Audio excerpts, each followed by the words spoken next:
Hello minions, Killer6 back with another top 5 video. Today it's assault rifles, so let's get rolling. Number 5.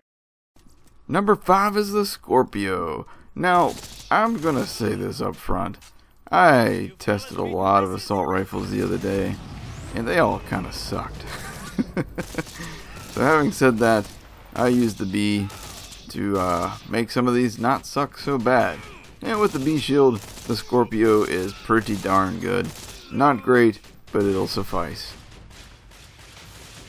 Number 4. Number 4 is the Sawbar. The Sawbar, and I'm just going to go ahead and read the wiki because I don't really know much about this gun because I hate assault rifles. But the Sawbar is basically a high quality incendiary ass beater. Shots fired from the Sawbar after a set time will spawn 3 other shots that travel out at an angle before exploding. The explosion is based on flight time rather than distance, so Zero's velocity skill will cause the explosions to occur at a greater distance from the character.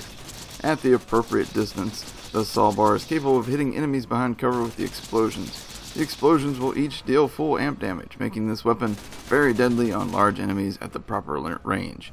And I have successfully used this to kill Terramorphous with Zero, so I can confirm. Number 3. Number 3 is the Becca. Now this gun is interesting. It fires a single shot followed by a slow moving projectile which after a set distance splits into 3 and rapidly gains speed. The Becca should be used in the typical fashion of a standard Jacobs assault rifle, but with mine paid to the distance from the target to maximize damage for the split projectile. With a single pull the trigger capable of doing several times the damage on the weapon card, Becca is capable of very high mid-range damage output. Becca can prove useful at both long and medium range distances, but the extra effect and pellet should be experimented first so that the user is in full suspected range, and therefore enhancing the weapon's reliability. It's pretty good guns, kind of surprised me. So having said that, the best way to get this is usually from chubby enemies. And also, I think you can get it from the Destruct Peak boss. What's his name? Oh my god, what the hell? Yeah, so have some fun hunting for this one. Number 2. Number 2 is the Kitten. Now this gun is really interesting. It fires 3 bullets per shot at the cost of 1 ammo. So, and the shot spread actually makes a smiley face as you're shooting it, which is pretty neat.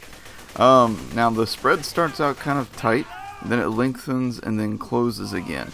And this gun also, as a Moxie weapon, heals the user while inflicting damage at the rate of 4% of the damage inflicted, including indirect damage such as grenades or melee.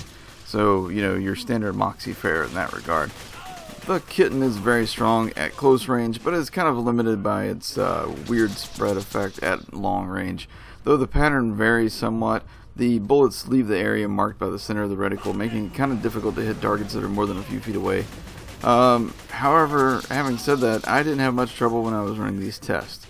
But when choosing an option, generally you want to choose the rate of fire and or damage over accuracy. This gun was actually one of the more fun ones to use. Number 1. Number 1 is the Ogre, and this shouldn't be any surprise to any of you who have ever had to suffer through testing all these different assault rifles, because it outperforms all the others by leaps and bounds.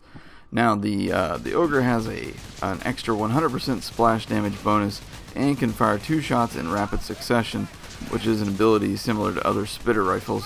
It has a chance to randomly increase its fire rate and reload speed for a short period, and during this buff its projectiles will also ricochet. Now the Ogre behaves pretty much like all the other Torque spitters, but has a lot of other bonuses, and the random buff properties may be temporarily passed to other weapons as well by switching, similar to the Grognozzle's drunken effect affecting other weapons as well. Now ricocheting projectiles may be more noticeable on other weapons than the Ogre itself, but the damage is there and it does work. So, what did you guys think? What do you guys think is the best assault rifle? Did I miss one that you think is better? Believe me, I tested them all, and these were the best of the bunch. I wanted to include the rapier, but it's not really used as an assault rifle. It's used as a stab people in the face weapon. Alright, so what would you guys like to see in future videos? What would you like to see in, some other top 5 options? Please leave a comment, rate, comment, and subscribe. I will see you guys next time. Take care.